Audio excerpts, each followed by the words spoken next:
I mean, that's why I wrote the book, and I'd been wanting to write it for a long time, ever since I first heard about Howard Zinn, because I don't like liars and I don't like uh, pe educators who distort the truth and corrupt the minds of young people and who make people hate this country, which was Howard Zinn's goal, is to make people hate this country. I just want to say thank you for coming on my podcast. I'm just like 7 or 8 episodes in, and Hmm. up to this point, you're the biggest guest I've had I've had, and I would say pretty big. Oh, well, thank you. Yeah, well, I was listening to an interview you did yesterday with I think he's a senator. Um this was one that you did maybe 5 years ago. And I forgot the gentleman's name, but he has a eye patch. Right, yes, yes. I want to say Crenshaw, but I'm not remembering it That right. sounds right. Yes. So anyway, here we are. I read your book.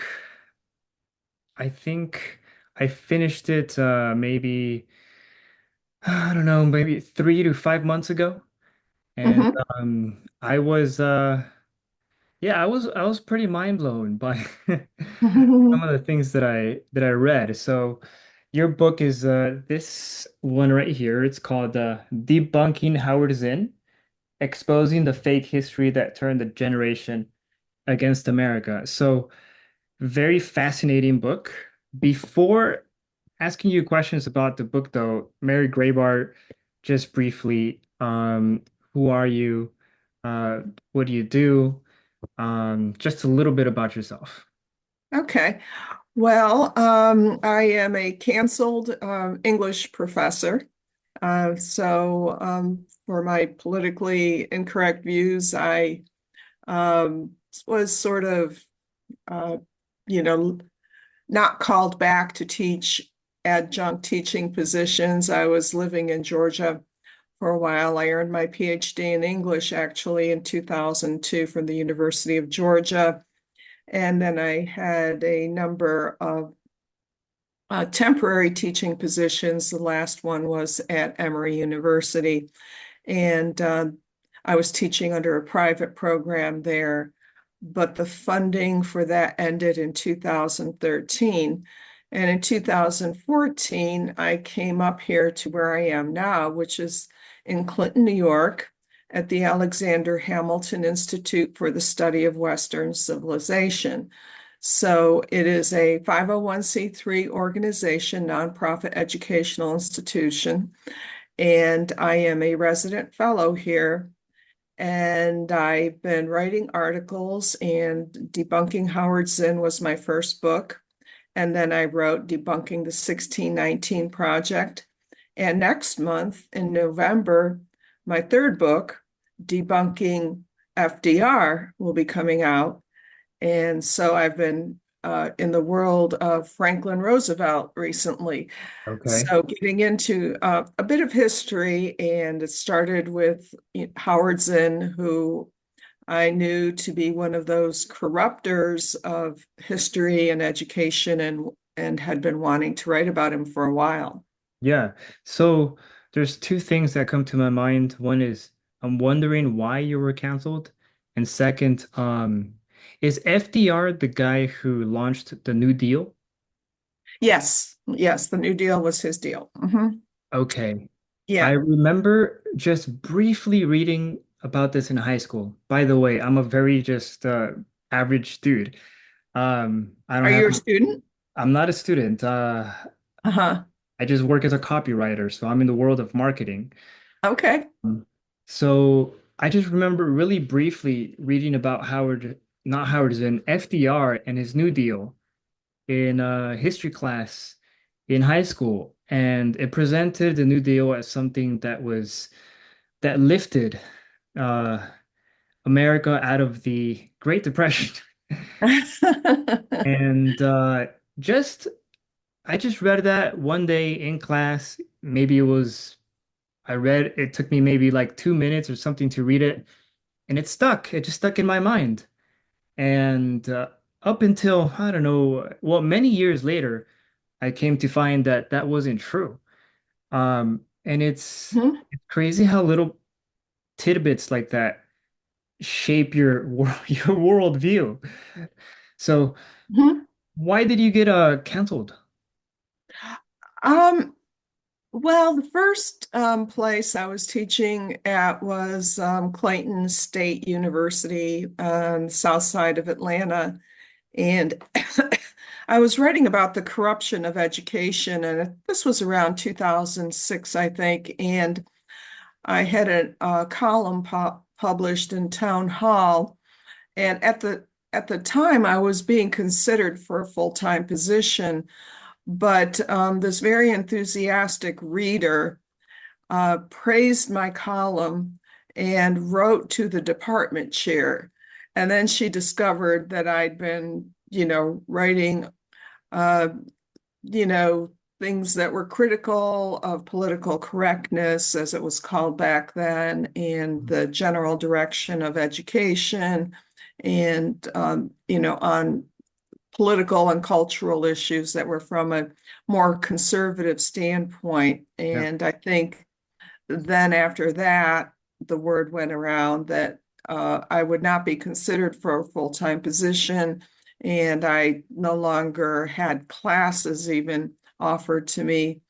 And the second time was, and I had written an op-ed that was critical of a program that the ADL had, and it was called No Place for Hate in Schools. And I started off jokingly by saying that I often tell my students, my college students, that this is a free country and you are free to hate whomever you please. You know, who's going to tell you how you feel? You can't act on that hate in a violent manner, right? But if you want to hate someone, or if you really love someone, who's the government to tell you? And I think that the Southeastern director of the ADL called the president of the college, and this was a community college in Atlanta, and they'd been begging me to take on more classes. And then so this was in the summer of 2010. And by the time I returned for the fall semester, people were talking about me, my colleagues, and saying that the college president knew who I was.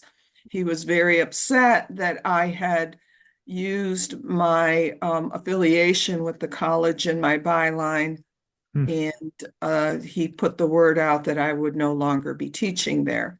So those were two places I was canceled from. And of course, once once they know who you are and you're public about your criticisms, in an effort to reform. I also started a nonprofit called Dissident Prof Education Project, which got caught up in the Obama IRS scandal with Lois Lerner, who was going after the Tea Party groups back in 2012 when he was running for re-election, and he did not want that criticism. So what they did is they uh, looked at any nonprofit that they thought would be critical of Obama's policies and delayed the certification. So something that should have taken about 3 months after filing took 2 years, and there was a class action lawsuit. But generally, if you're not doing the kind of scholarship that they want, you are not considered for a permanent teaching position. You have to adopt a, you know, Marxist or quasi-Marxist Yeah. outlook, and your scholarship has to conform to that political viewpoint, uh, or else your curriculum vitae just gets tossed in the garbage, and you may be called in for an interview, but then they won't call you back for the second one, and they can say, well, we interviewed you. Yeah. So, I mean, that's how that works. Yeah, that's unfortunate. And it's all too common, at least in interviews that I've listened to, you know. Mm-hmm. It's something that's all too common. And there's also graphs floating around online and that show the huge what's the word discrepancy between Hmm. um professors who are left leaning and right leaning. And it's Yeah, yeah, insane how much of that is blue, how much that leans to the left. There's just a little sliver of red there of right. conservatism, but it's so tiny. Um, it's insane. Um, anyway, thank you for telling us a little bit about yourself and diving into why you got canceled. But right now, I want to go into your book a little bit. Sure. Um, yeah, so debunking Howard Zinn. Um, so Howard Zinn, and please edit me and correct me as I go as I explain this, but Howard Zinn fed America a fake history that a lot of people now believe. And he primarily did this through his book, which is, I think it's called A People's History of the United States, right? Correct. Yeah. So that's what I understand. As best I can explain it. And your book goes into how he did that. He goes into all the fake narratives that he presents in his book. That's supposedly the true history of the United States. Hmm. Um, am I right so far? Yes, I mean he Essentially. distorts the evidence, he misquotes, he Okay. leaves out critical information. Uh, yeah, he does everything that an undergraduate student would have failed a class for and probably been kicked out of college for. Yeah. But the history that he's presented has become mainstream, That's right? right. That's the sort of Dominant, the dominant version of American history. I mean, we have on my bank, announcing the closure on Indigenous Peoples Day right? / Columbus Day with Columbus underneath, right? Um, so, you know, 30 years ago, would a bank have put up that sign? I mean, it's now Indigenous Peoples Day, and I think we can largely thank Howard Zinn um, for that. Mm. For because he wrote the propaganda that made us believe that Columbus was an evil Western man and that he persecuted and raped and pillaged the indigenous peoples. Yeah. So I don't even know where to begin. But with Columbus, throughout my life, I remember as a kid learning about him.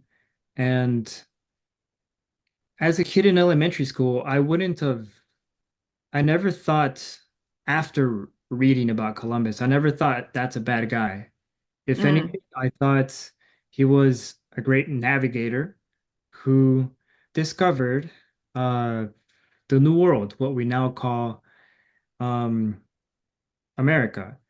Now, later on, I came to find out that he maybe wasn't the first one who uh, arrived here to this continent.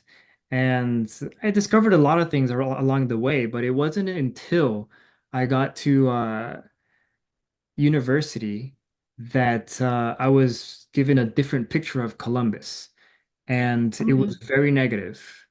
And so I think I almost believed it. I was like, oh, okay, so I guess everything about Columbus, well, the few, big points about Columbus that I had learned were wrong.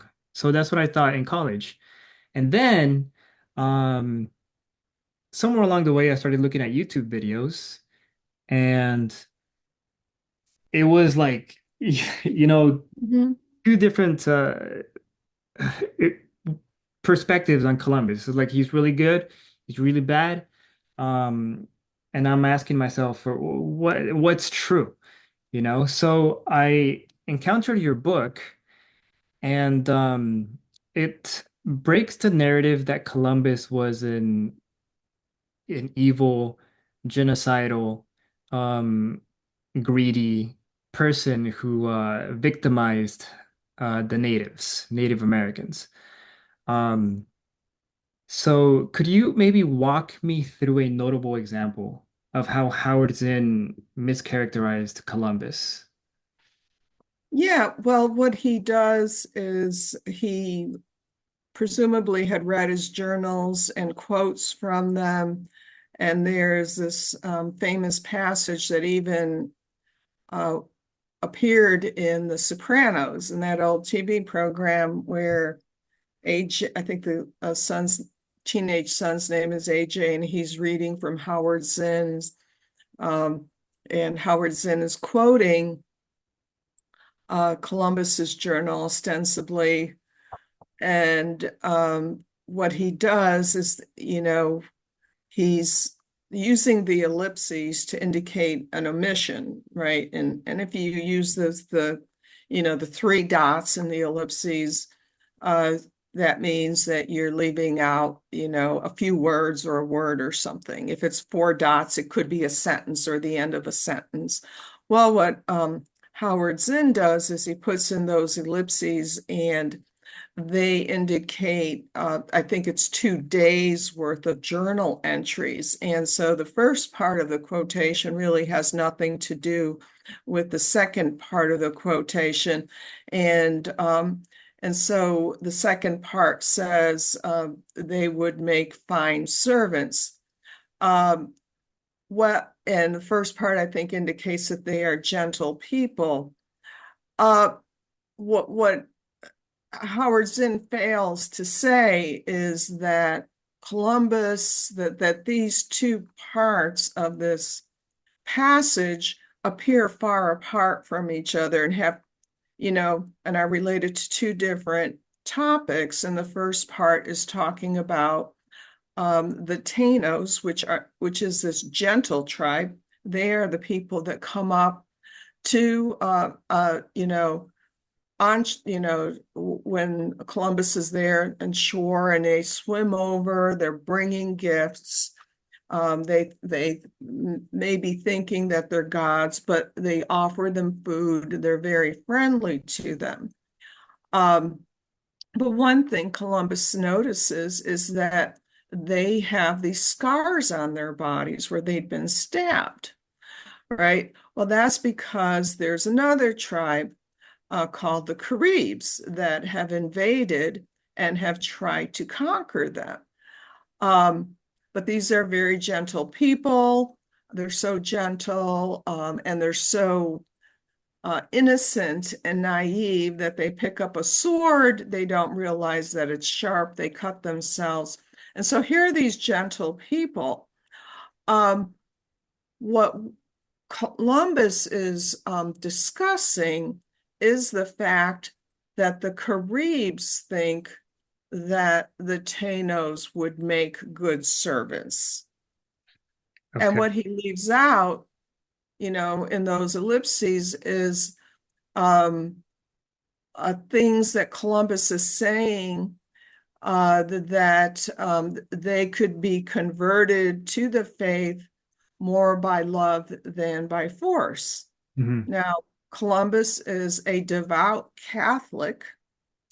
His name indicates that he is a traveler. He's named after the saint that protects travelers. And he believes his mission in making these discoveries is to bring Christianity to the world. He wants to find a path to the Grand Khan, where in the Far East, where it's thought that there's a lot of gold, and he's going to use this gold to spread Christianity. Hmm. That's his mission. Um, of course, Howard Zinn is a communist atheist, and he sees nothing of value in Christianity or Catholicism, but Columbus's intentions are good. He wants to save the souls of these people, and he wants to do it through love. And he says that in his journal, but that's not what Zinn is quoting. Zinn is quoting very deceptively. And for someone like yourself who, maybe was in a college class, and if you were given, this a people's history, or even given this quotation with the ellipses, you wouldn't know unless you went back to the original journal, um, and saw what was missing, what was skipped. Right. So, in this way, Howard Zinn is a very dishonest writer. His degree is in history. He had a PhD in history, so he had the credentials, but he wasn't an honest scholar. His motivations had nothing to do with scholarship. So, you know, if I had had a student who did what Howard Zinn did in a paper, I would have failed it. I have a question there about something you mentioned about his Christianity or his Catholicism specifically.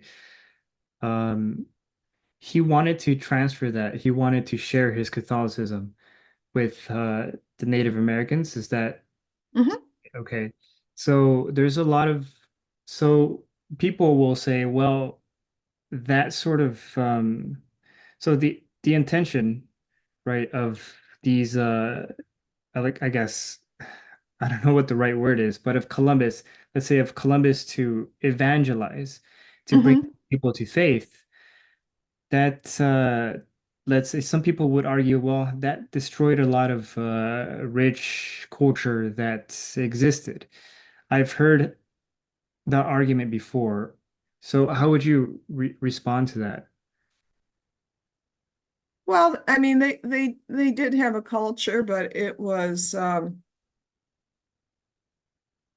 very primitive culture. And I'm an advocate of Western civilization. I am here at the Alexander Hamilton Institute for the Study of Western Civilization, and many peoples have been very grateful uh, for missionaries and people who have converted them, uh, throughout history.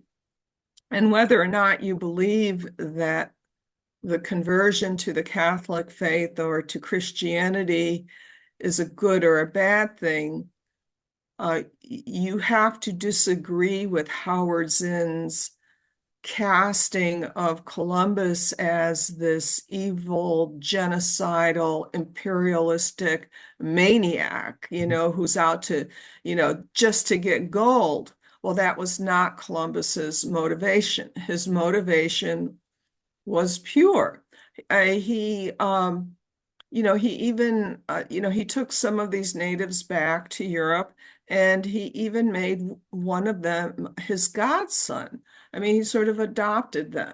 So, I didn't know that. he did it out of love, out of concern. And actually, if you look at it, he was ahead of his time, because he felt that these people uh, would be equal to him, at least in terms of their faith. And so he was carrying out his Christian beliefs, the belief that all are equal before God, Yeah. right? That's in the essence. You may not be equal in terms of your status in society or your wealth, but you're equal before God, and you have a soul, and you can be saved. So he's really if you I don't like the word progressive, but progressive in that sense, and it's the opposite of what Howard Zinn says about him. He's actually progressive in the true sense of the word. That's Yeah. how I think of it. And the quote that you're referring to, I think I have it right in front of me actually. Um, Give me just a little second. I think it's this one. Is it they have no iron, their spears are made out of cane, ellipsis. They will Hmm. make fine servants, ellipsis. With 50 men, we could subjugate them all and make them do whatever we want. End of quote. Thank you. Thank you for bringing that up. Yeah, the reference to the subjugation is Columbus referring to the way the Caribs think about the Taínos, not the way he's thinking about them. Okay. Yeah, that's a very different picture. Um, if you just see that quote by itself, you that matches with Howard Zinn's description of Columbus. But you're saying that those ellipses, I think you said that there is some of those are days apart or weeks apart. Yeah, a couple days apart. Yes. Okay, so it's like he put those together to make this quote he pulled from different days in Right. Columbus log. Right. Yeah, there are pages that, occur between those two parts of the quotation. Yeah, that's that's straight up deceitful. Okay. Okay. There's a story. I don't know if you could maybe elaborate a little bit on it. And I think it's when Columbus arrived to I think it's what we now call the Caribbean Hmm. islands, and he encountered, like you said, the Caribs and the Taínos. Right. And I remember speaking to a friend. He's a good guy, and it was Columbus Day, and I made a positive reference toward Columbus, and this was at a restaurant, and immediately he fired back at me, and he told me that Columbus had arrived at these islands and that he had enslaved the natives that lived there, and he took them away to Europe. And he gave me a very ugly picture of Columbus. And Hmm. frankly, I didn't know exactly what to say at that moment. But um, it doesn't seem like that's a complete story from what you're telling me, right? Could you just add more context to that? To that? Well, there, Howard Zinn claims that, Columbus wanted to enslave these people. Slavery was around at that point. It was common. Right. Uh, it was all over the world, and slavery has existed at every place in the world, since time immemorial. The idea of freedom is a very new concept, relatively speaking, when you look at all of human history. Um, Native peoples enslaved each other. There were, in North America, there were over 500 Indian tribes. Slavery was common. Uh, Columbus did bring back some people who were enslaved, but these were the Caribs. Mhm. Okay. At the time, it was considered to be more humane to enslave uh, an enemy, a captured enemy, which is what they did because the Caribs were persecuting these other tribes. Because before that, the practice had been to just kill the captives. And so, if they were enslaved, they could be brought back. And even if they were enslaved, their souls could still be saved, which for Columbus was the more important thing. Um, I suspect your friend probably got the Howard Zinn version of Christopher Columbus, which is, this highly distorted Mhm. presentation of someone who, went in and just, started, you know, forcing these people to work and work and, try to get gold and enrich the Europeans. And that, of course, was not true. And the other thing I point out is that Howard Zinn was reliant on this other book that was written not by a historian, but by a socialist friend who was a screenwriter and journalist, and who actually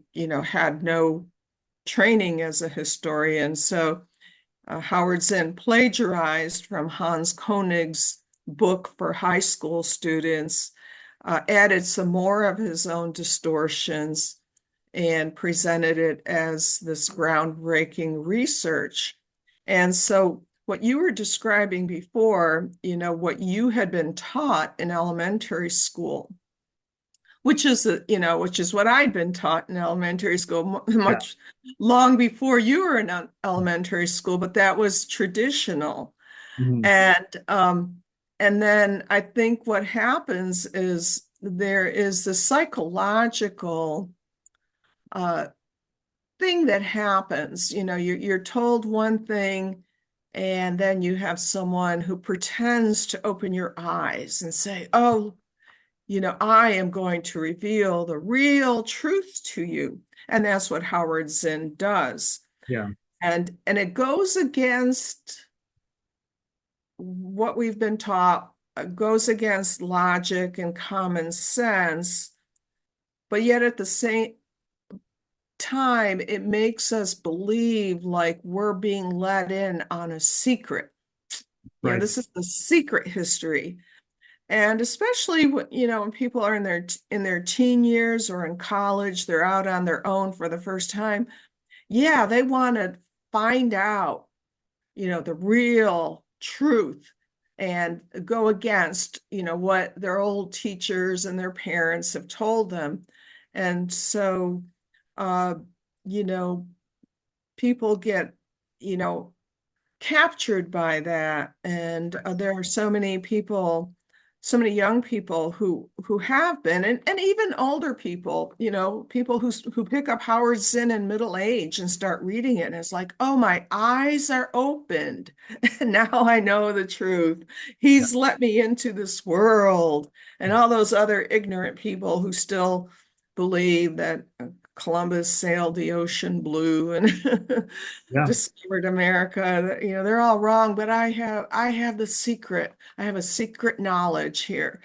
And it's exciting, right? That's probably, I think that partly explains why people have such a tough time letting go of that Hmm. of that narrative, once it's in their brains, once they've accepted it as truth, because it's been a revealing experience. That's right. Yeah. And I just wanted to I'm just curious, just going back a little bit to the Caribs. I was watching it was part of a series, and it was on America's Beginnings. And someone in that series made the point that the Caribs were actually that they practice cannibalism. Is Yes. that true? Okay. Yes. Because that adds a lot more context. That Hmm. it makes me think, oh, he enslaved the Caribs, who were cannibals, and they were also hurting the Tainos. Is that what you call them? The Yeah, I think tribe? it's Tainos or Tainos. I've heard it pronounced Tainos? both ways, not sure. Right. And the Caribs, they also attacked Columbus's men in one of the those voyages, and ended up actually cannibalizing some of his men. Is that right, or is that something that I just heard that's not true? I think they killed one of his men. I don't know if they ate him, but I'm Okay. not sure if they were able to get his body. That I don't know, but yeah, no, they attacked Columbus and his men, right? Okay, at the very least, they did attack. Yeah, no. I mean, see, the thing that Howard Zinn does, if you read, his whole book, it's consistently the native peoples are like, precursors to the 1960s hippies. Yeah. They live in these like communes, they share, they don't fight, the women are liberated, the child rearing practices are very liberal. It's all kind of, everybody's getting along, everything's, groovy. I mean, here's Howard Zinn, the 60s were his decade. It was a dream come true for old communists like him. And which is a completely false picture of any native peoples because like everyone else, they fought, they declared war on each other, they captured each other, tortured prisoners, they took land away. Uh, it's a completely false picture. And what Howard Zinn does is he consistently presents the native primitive people versus the Europeans. The Europeans are evil. They're evil because they're capitalists, right? And Marxist, but this that's Marxist. part of the communist propaganda. Right. Right. Yeah. And on that point, it's the myth of the quote unquote noble savage, right? Correct. Hmm. Um, page 82 on your book. Indians engaged in warfare, kidnapping, torture, slavery, and profit seeking. Not exactly the idyllic hippie lifestyle that Zinn depicts, which is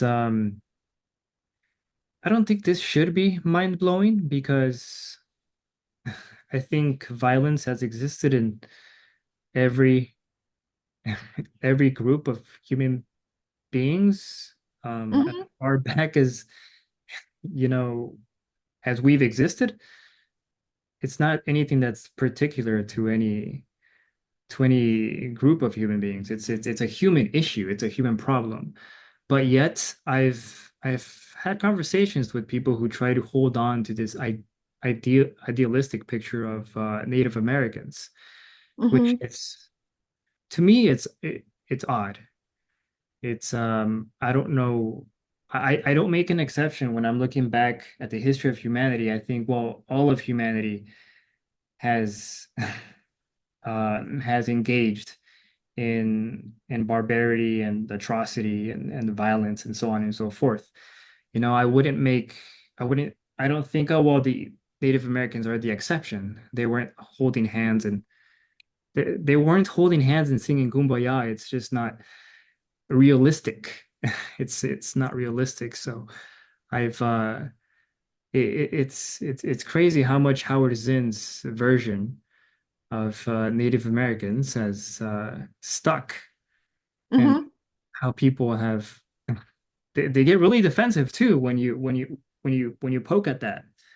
I've experienced some conversations with that. So anyway, that was another point that I wanted to ask you about the um I guess the myth of the noble savage. Um, moving on to something else that I was also sort of mind blowing on was is the Vietnam War. Uh, Hmm. you really you threw a wrench at the narrative that I've had because I've always thought that the United States lost that war. And feel free to edit me, right, to correct me, but that I thought that the US lost that war because Vietnam was so dense. It had so much jungle that it gave the Vietnamese a geographical edge, so to speak. And they had all these underground tunnels and all these booby traps. And the United States ultimately ended up losing that war. At least that's the narrative that I've had in my head. as just a simple guy who, an average dude, um, an average citizen of the United States. But your book went into much more detail, and I have a line here from page 210 of your book, which says, "The American left did everything they could to create the impression that our war against the North Vietnamese communists was unwinnable and also unjust." This was sort of surprising. I had already heard that there were anti-war protests during that Mhm. time, but then on page 230, it says the fighting wasn't over, but the war was won. The South Vietnamese countryside had been widely pacified. Now, I think you're quoting somebody else. You're quoting somebody else's book. I'm not sure that this is exactly you speaking. I think you might be quoting someone. Um, but anyway, that right there made me pause because I so we were actually winning that war. Yeah, towards the late 1960s, we changed the strategy. We had gotten the South Vietnamese over to our side, and but you already had Walter Cronkite saying that the war was lost, and the protesters, with Zinn at the head. Here he was teaching at Boston University, spending probably more of his time leading anti-war protests and teach-ins than he was teaching.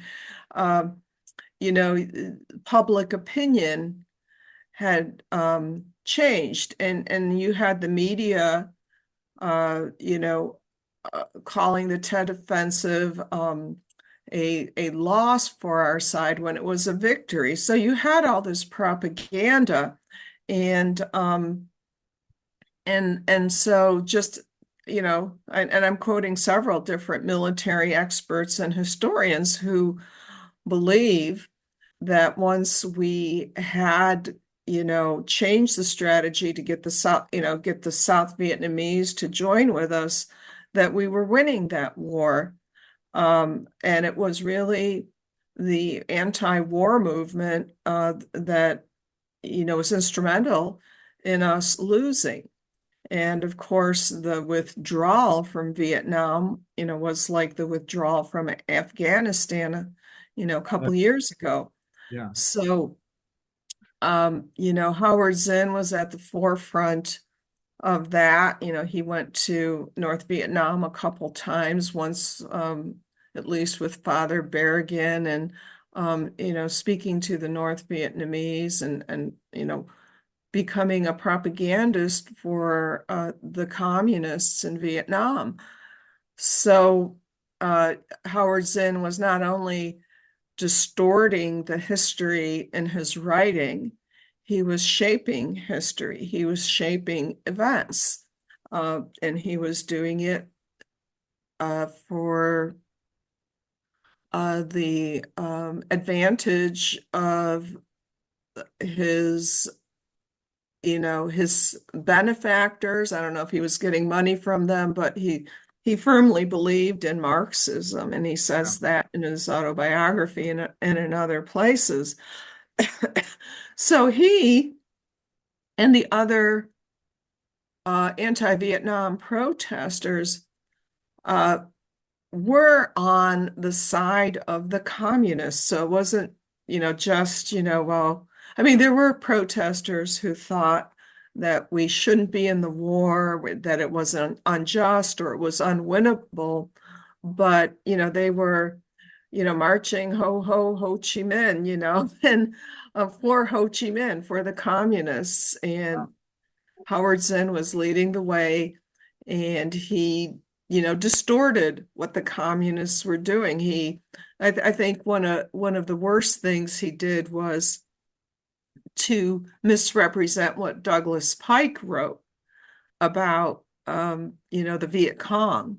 And Howard Zinn excuse me, presented the Viet Cong as being these kind of community leaders that were, doing community organizing among the villagers, when in fact they were torturers and killing people, just like all communists do.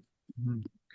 And according to Howard Zinn, what was the reason that the United States was fighting that war? I'm guessing since Howard Zinn was a Marxist, he probably accused the United States of being there for some sort of self-interested capitalistic reason. But according to Howard Zinn, why were we there? Because we were imperialists and we wanted the resources. Okay. And just like, we were imperialists in other places, that's why we were there. It was, according to Howard Zinn, it wasn't to fight communism, it was to get the resources. And in fact, it was the communists who were the imperialists. They wanted to take over the world. And of course, they were going Yeah. from China into Vietnam. And, they've been doing that ever since the Russian Revolution. So just to clarify, the United States was actually winning that war. They were about to win that war. That's what it sounds like. Yeah, according to many military analysts and historians, yes. Okay. That's yeah, that runs counter to the narrative that I've adopted, at least up until I read your book. Hmm. I was watching a TikTok. Don't get your information. A lot of bad, a lot of good information on TikTok, but I was watching a video on the Vietnam War. It's like, I don't know, 2, 3 minute video, it's TikTok. And it it just paints the United States as just straight up losing that war uh, due to lack of competence and because they had such a dense jungle and so on and so forth. So, Hmm. very different narrative that's out there. Well, yeah, I mean, I'm not saying that that the war was conducted, perfectly, Mhm. and that there weren't horrible things that happened. This was a guerrilla war. Um, and of course, the Chinese were, supporting, were sending, equipment and, military aid. So, in a sense, we were, and so was the Soviet Union. Mhm. Um, there were, a lot of mistakes made. Um, but according to, military analysts, uh, towards the end, uh, they thought it was winnable and we were having successes. And Okay. of course, the more we were winning, the more people like Howard Zinn wanted to protest against it because they wanted, all of Vietnam to be communists. That was his goal. And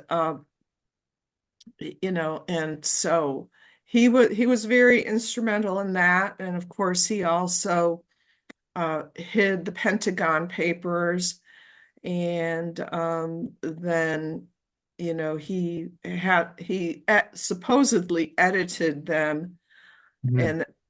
and they were published, and he quoted from them, but misrepresented what they said, even though he edited them. And of course, the Pentagon Papers were only from the military records that went up to, I think it was 1965. And so it presented a distorted picture of what actually went on in Vietnam because it doesn't take into account those later years. And do you know something about I mean, when we pulled out of Afghanistan, we saw some of the ugliest scenes on television and on social media. What was the aftermath for Vietnam after the United States withdrew? What was a little bit of what the aftermath was like? Well, you had Cambodia. I mean, you had people dying, people tortured, millions of people. I mean, they were uh, it was horrific. You know, uh, the scenes from our helicopters, uh, coming in, and of course, first taking Americans and not being able to take everyone, the people, the South Vietnamese who had helped, and having to leave them behind. Wow. People committed suicide because they knew what would happen at the hands of the communists. They would, they would rather have died by suicide than be tortured to death. I mean, it's almost unimaginable what communists did to people. I mean, it just torture. It's Yeah, I think horrible. that's important to highlight because it's not, you know, protesting against a war can seem righteous, and it depends on what war, but at least in the Vietnam case, um, the consequences for the Vietnamese can't be understated, and I think that they should be highlighted. So I remember reading in your book a little bit of the aftermath, like what you're describing just now, and that was just um it's something that just it's heavy. It's heavy to read. Yeah, yeah, we had the boat people coming in. I mean, they were called boat people because they just went out to sea on crowded onto these boats for dear life, and Mhm. just wanted to escape. Yeah. Yeah. I have so I just want to wrap up with some sort of big questions, but I think they can be answered rather briefly, I think. Marxism. Maybe I have a very superficial idea of what Marxism is. As far as I know, Marxism is just it's a fantasy. It's the fantasy, it's the idea that you can achieve utopia on Earth, that we can actually be equal.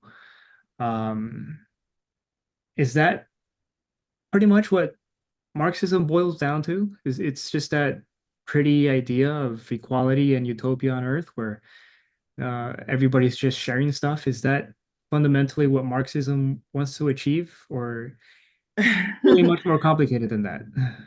Well, it's the line that they give you, and of course that desire to achieve perfect harmony and equality has been around.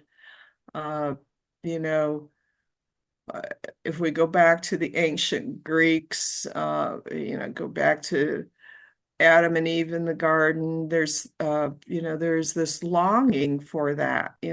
People don't want to have hunger and suffering and injustice. I mean, it's a common desire, but the people who implement Marxism, they understand that they have to feed this line to the people, especially to desperate people. So there, if you go look at Lenin, um, and if you look at Marx, these are not people who really have any empathy for the workers or the peasants or the lowest classes. These are people who want power, and they know that they can get power by attracting the masses with Mm. promises. So Typically a communist will come into a country that's very poor and tell the people who are basically serfs, they're working the land, they're hoeing, you know, uh, out, eking out a living, barely able to feed themselves.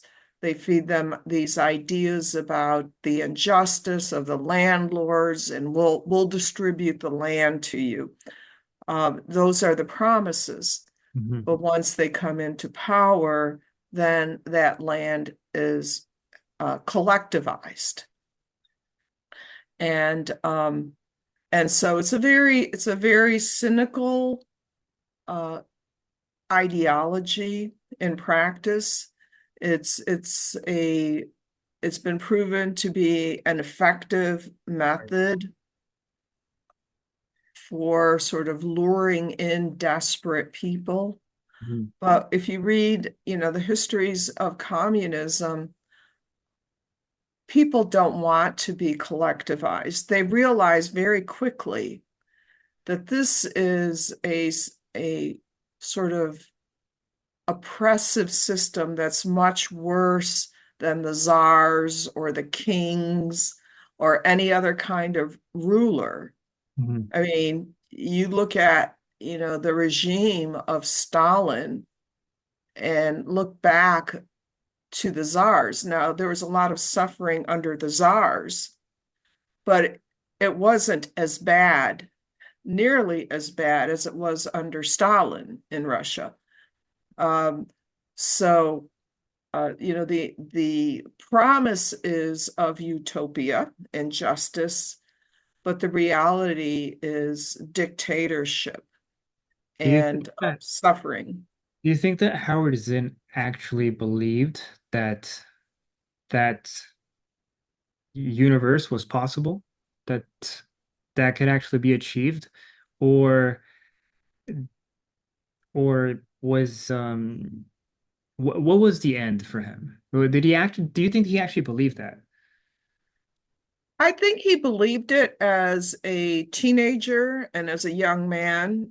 He was a member of the Communist Party from about 1948 to 1953, and he had a FBI file that was over 400 pages long, and I relied on an analysis by Ron Radosh, who spent a brief period of time in the Communist Party himself, and he analyzed Zinn's FBI file. I think Howard Zinn probably held on to his communism in a very cynical way. He knew that, communism was a way for him personally to achieve power. I mean, he was a professor and, um, he really didn't have a very rough life. I mean, after he served in the war, after he got his PhD, he didn't really have to work hard. I mean, I went through graduate school. I, took all the tests. I was diligent. I wrote the papers in my dissertation. And it's not hard physical labor, but it's a lot of work.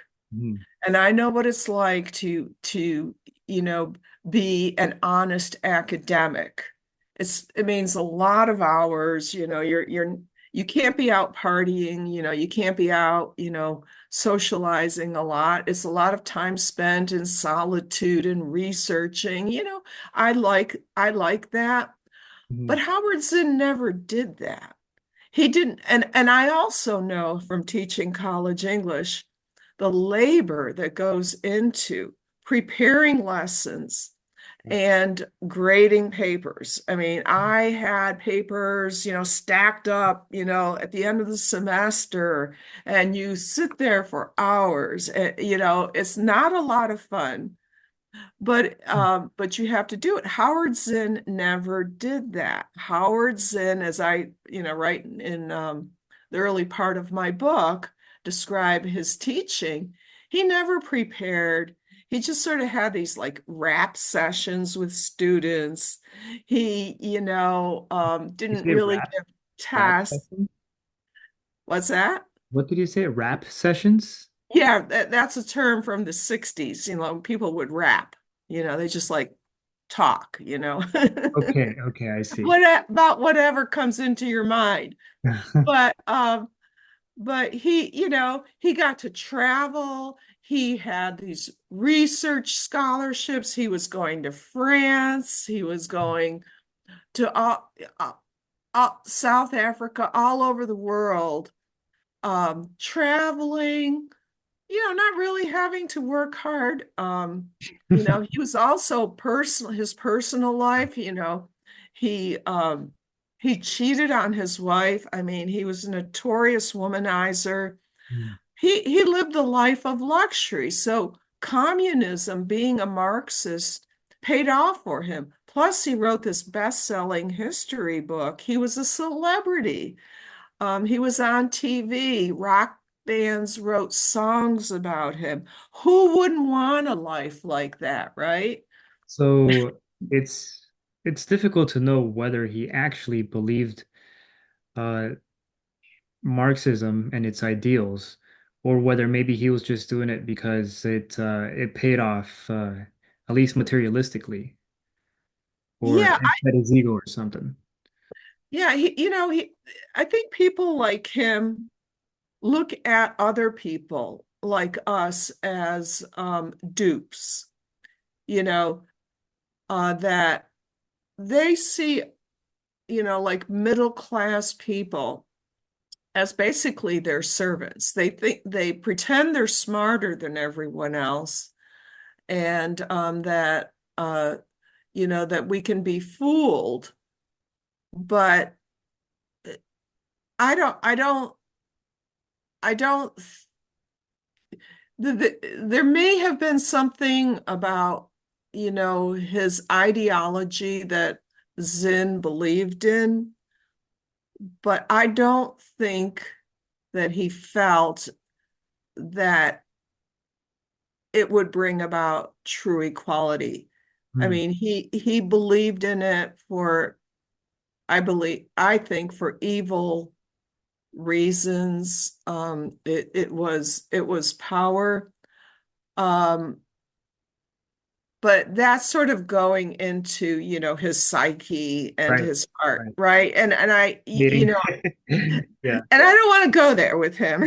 He was not a nice person. And I have a chapter on his biography. Not a nice person. I would yeah. not want to be around him. It's fascinating nonetheless. But ending on a note of hope, um, it seems like an immense task to flip the narrative, or at least to, just to push back on this narrative that Howard Zinn introduced, and to just look at history for what it actually is, to just look at the reality, at the truth, versus Howard Zinn's version, which a lot of it seems sort of cut and paste and Mhm. untruthful. But how can we turn the tide? You know, what can we do other than what we're already doing? I don't know. Do you have some sort of I don't know. What can you say that's hopeful, I suppose? Because if I feel very pessimistic, sincerely, when I'm Yeah. looking at the Hollywood movies, when even people who are close to me, even the guy who cuts my hair likes Howard Zinn. Oh, yeah. My hairdresser does too. Yeah, a buddy from church has probably doesn't know who Howard Zinn, but he believes a little bit of his history, of Howard Zinn's Yeah. version of history. So I'm looking around, and I don't know how we're gonna turn this around.